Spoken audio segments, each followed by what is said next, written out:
خانم نغمه هنرمند مشهور و محبوب کشور در بستر مریضی در حالت مرگ و افشای رازهای بزرگ نغمه و منگل و سخنان تازه شفیق موری در مورد نغمه خشوعش. نغمه به چی مریضی مبتلا شده است؟ افشای رازهای باور نکردنی زندگی نغمه در امریکا. من در این ویدیو پیرامون حقایق همین ماجرا خواهم پرداخت، پس در ادامه با کانال دنیا اینفو باشید.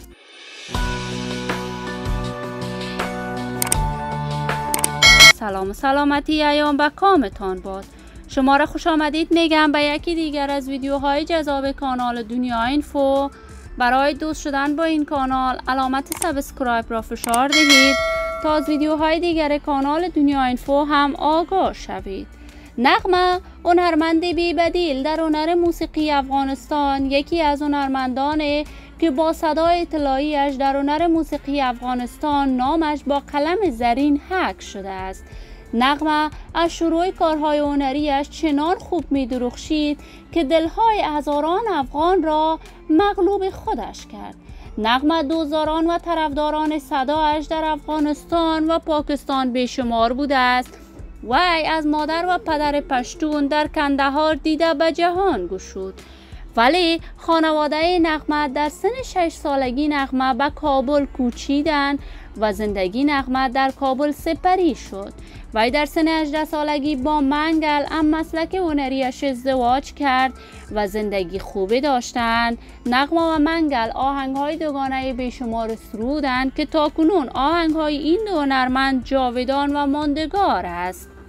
نغمه در امریکا جدیداً به مریضی سرطان مبتلا شده است و در شفاخانه‌ای در امریکا بستری است.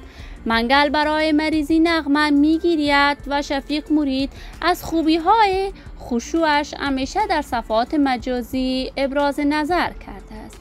ما آرزوی شفایاب شدن برای این هنرمند ماندگار از بارگاه عزت لایزال تمنا داریم. عزیزان و دوستان نهایت خوب کانال دنیا اینفو، شما هم نظریاتتان را در بخش کامنت با من شریک بسازید. این ویدیو را با علاقه‌مندان و دوستان بانو نغمه به اشتراک بگذارید. اگر تا هنوز عضو کانال دنیا اینفو نشدید، پس برای عضویت با این کانال علامت سابسکرایب را فشار دهید تا از ویدیوهای دیگر کانال دنیا اینفو هم آگاه شوید. صحت و سلامتی برای شما نازنینان آرزو دارم. تا درودی دیگر تمامتان را به الله منان سپرده موفق و کامیاب باشید.